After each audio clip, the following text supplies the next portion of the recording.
January of 1945 was a bitter one in Gotham, with pedestrians clinging to coats, desperately seeking shelter. Most are in such a hurry for warmth they don't notice the signal light up the midnight sky. A beacon of hope for most, but one that strikes fear into others. A purple car screeches through the roads. The sound attracts everyone's attention, but the maniacal features keep that attention. They mirror the driver's face, one that has terrorized the city over and over. That face belongs to the Joker. Pursuing the Joker are a small fleet of police cars with a sleek dark vehicle at their head. As Batman and Robin lead the charge in the Batmobile, full of tricks and surprises, the Joker releases oil to send the police cars careering away. Batman and Robin are prepared though, and steel brushes sweep away the oil, leaving the Batmobile free to continue the high-speed chase. Still ahead, the Joker turns sharply, but straight into the docks, a dead end. Having cornered their foe, the dynamic duo approach on foot.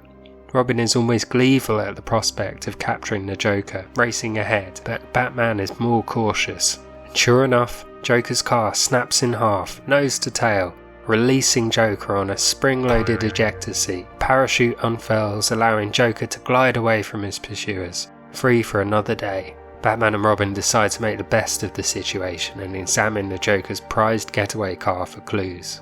On inspection, Batman spies some evidence and carefully examines it between tweezers, but Robin hears some ominous ticking. A blast shakes the pier, but Batman manages to spring himself and Robin to safety just in time. The Joker didn't quite manage to get the last laugh. Half a world away, another blast, this time on a battlefield.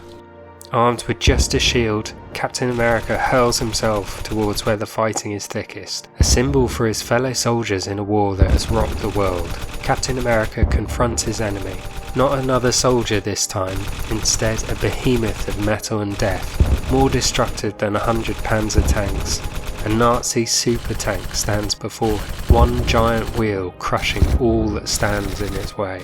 Analysing his foe, Cap realises this machine has a weakness.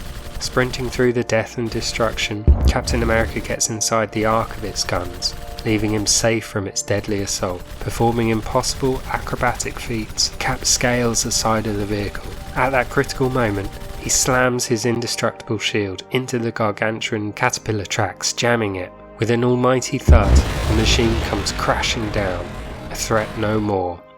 Out of the wreckage come Nazi soldiers, surrendering to the American troops. There's no time to pause though, as Captain America is summoned back to the States with his sidekick Bucky for a top secret mission. Just outside Gotham, Bucky and Captain America's plane is asked to delay landing so a priority flight can take off. Seconds later, a desperate transmission is heard from the priority flight. It's been hijacked. Under orders from Steve Rogers, the pilot directs their plane in pursuit of the hijackers, quickly catching up. However, with fuel running low, Cap has to try a desperate gambit. With their plane above the other, he leaps from it, hurtling through the air, and manages to grasp the tail of the hijacked plane. Pulling himself along the cord running along the top of the plane, he pulls his way towards the cockpit before being spotted by a gunner.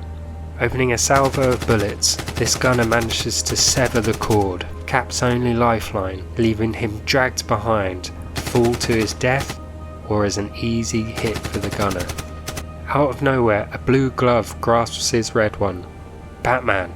Following the hijackers in the Batplane, Batman and Robin saw Cap's plight and lowered a rope ladder to rescue him. The two warriors, having never met, recognise each other from reputation alone. They decide immediately to team up and launch themselves into the hijackers' plane. A quick and simple fight ensues, with both heroes seemingly enjoying subduing the henchmen, even joking the best grunts had been called up to serve. Finding a gagged and bruised hostage quickly reveals the likely motive behind the hijacking. The prisoner was Robert Oppenheimer, key scientist involved in the mysterious Gotham project. But who was pulling the strings to this heist? Back on terra firma, the heroes are joined by their sidekicks, Bucky and Robin, as they interrogate the henchmen in search of answers. This questioning doesn't last long, however, as ghoulish rictus grins appear on each of their faces, the last expression they will ever make. A slow-release poison patch was found on each. The Joker made sure they would never talk. Back at military command, Steve Rogers debriefs the brass. They echo Cap's thoughts that this kind of operation was too big for the Joker and someone must be behind him. On the premise of simply being wealthy but too clean, the military decide that this must be none other than Bruce Wayne. Back at Wayne Manor, Bruce explains that he's happy to have a military bodyguard, but didn't think he had any connection with the Joker. With neither aware of each other's alter ego, Private Rogers dutifully keeps an eye on Bruce, though the lifestyle of a playboy millionaire quickly wears thin for Steve. It's frustrating for Bruce too, as he is unable to investigate the Joker while Steve is around. Unable to keep an eye on Bruce as he chats to Dick, Steve sneaks around to the window to eavesdrop on them. Without the wider context, Steve hears Bruce saying that he has an appointment with the Joker, leading Steve to the wrong conclusion, that Bruce is in cahoots with the Joker. Steve decides to follow Bruce, hitching a ride on the back of his car to the Wayne Foundation building. Stealthily pursuing Bruce, Steve has to scale the outside of the building for the final few floors to reach the 75th, the penthouse. From there, he makes his move, crashing through the window to confront Bruce. Bruce launches himself at Steve, who is surprised at the agility this supposed playboy shows. Not as surprised as Bruce is though when Steve dodges his attack. Blow after blow from each combatant is met and countered. Suspicions grow as both are surprised at the skill and strength shown, but Bruce is quicker to realise. Steve Rogers is Captain America. Drawing back, the opponents become instant friends and allies. Meanwhile, in a warehouse, the clown Prince of Crime is showing his frustration. The Oppenheimer heist has left the city on lockdown, paralysing his operations. To the chagrin of Joker, a shadowy figure interrupts his thoughts through a video call, demanding an update. Their conversation belies an uneasy alliance with a power struggle played out through barbs. With the verbal sparring done, they discuss their plan, steal the prototype and ransom it back to Gotham for $1 million. The call ends and a henchman of the shadowy figure questions the logic of working with a madman like the Joker. This annoys the figure, who launches a fistful of dust of death at the henchman's face, killing him within seconds. The figure then reveals himself as none other than the Red Skull. Later that evening, in the snowy hills around Gotham, a group of soldiers are on patrol, guarding a strategic point. In voices shaken from the cold, they discuss the convoy that is due to pass through, carrying Fat Boy. One of them asks who this Fat Boy might be, but before others can share theories, they start giggling like children. That giggling then turns to uncontrollable laughter, louder and louder, until they collapse in a heap. Then silence. A figure in purple strolls through the bodies. Unaware of the gruesome scene playing out on the outskirts of Gotham, our heroes try to fit the pieces of the puzzle together. They know that someone must be helping Joker, but who? The bat signal goes off, interrupting their thoughts. Robin and Captain America answer the signal and speak to Commissioner Gordon, who fills them in on Joker's attack. Extrapolating the route, Cap deduces only one logical destination, Washington DC, making the whole affair a lot more sinister. At the same time, Bucky and Batman head out in the Batmobile to one of Joker's known lairs, looking for clues. But this hideout is booby-trapped. Bucky inadvertently triggers a switch, alerting a bunch of goons to come out and attack. Even without their respective partners, Batman and Bucky make short work of the henchmen. But they just keep coming. Bucky asks, since when did this many work for the Joker? To which a sinister red face answers that this is indeed not the work of the Joker.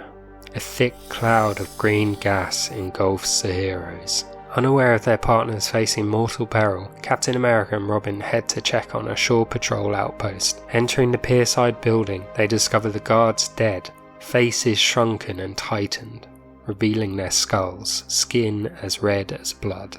Robin incorrectly assumes this to be a new Joker venom, but Cap recognises this as the work of someone else. Surprised to be alive, Batman and Bucky wake up, tied up in a mechanics, surrounded by Red Skull's Nazi crew. Both are surprised to see the Red Skull in the US. Red Skull informs them that the rig they are tied to is set to explode once he's reached a safe distance, but he adds it's nothing compared to the one he has planned for Washington. The Red Skull speeds away as Bucky struggles with his restraints. Red Skull stops only to witness a massive explosion, ensuring the death of our two heroes. Having kept some sensitive military information away from Robin, Cap finally tells him that they are heading to a secret airfield, which he suspects Joker is heading to as well, accompanied by Batboy. At the edge of the airfield, 2 guards are trying to keep warm, complaining about the freezing temperatures before they break into ghoulish laughter, the last noises they will ever make. Joker and his men cut through the fence, releasing more deadly toxins on the soldiers inside the compound. They've timed their entry just right as a huge plane comes into land, delivering Joker's partner in crime. Joker's men in turn deliver a heavy payload aboard a forklift. Stepping off the plane, the Red Skull reveals himself as Joker's secretive partner. Joker's reaction to his partner's outfit is perhaps not one the Red Skull had expected. In fact, Joker is appalled and disgusted to learn that he's been working with a Nazi. After all, he might be a deranged criminal, but he is a deranged American criminal. Reaching inside his coat, Joker orders his men to stand back whilst he deals with this fascist. Red Skull is prepared for this eventuality, and his men execute Joker's goons, whilst the Joker and the Red Skull release their deadly sprays at each other simultaneously. Through watery eyes and coughing, both villains realise that they are immune to each other's poisons. The Joker, however, isn't immune to a wrench to the back of the head and collapses out cold. His unconscious body is stowed away on the plane, which then sets off for Washington. Red Skull peers out to see the Batplane in pursuit, all 4 heroes still alive and hot on his tail. Batman reveals to his passengers that they survived the explosion, as he was able to get his nose filters on just in time, thus evading the gas's effects. It was then a case of tensing his muscles when tied up, giving him the movement needed when relaxed to escape. The Batplane manoeuvres above the aircraft, and Robin deploys magnetic grapples, fixing both planes together with an almighty clang. Just as the heroes are cutting through the hull, the Red Skull orders the jet engines to be fired at full power, severing the connection between the 2 craft. Batman and Captain America just about make it onto the aircraft in time, leaving Bucky and Robin on the plunging Batplane. As Cap and Batman battle the Nazi supporters on the plane, Robin manages to right the Batplane before it sends them to their fiery deaths. Red Skull heads to the bay, where an unconscious Joker lies next to Fatboy, a nuclear bomb.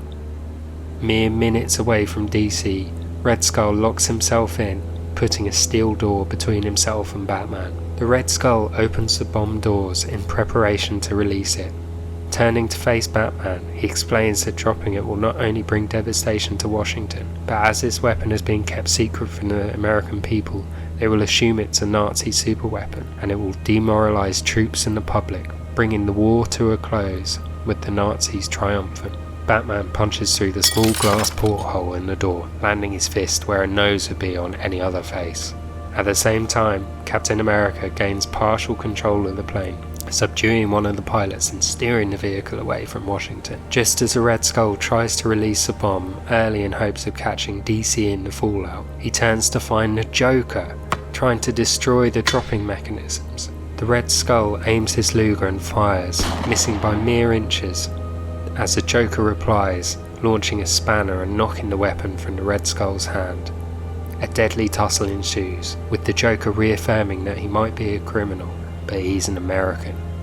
Their fighting releases a bolt on the holding mechanism, plunging Fatboy and themselves thousands of feet into the Atlantic below.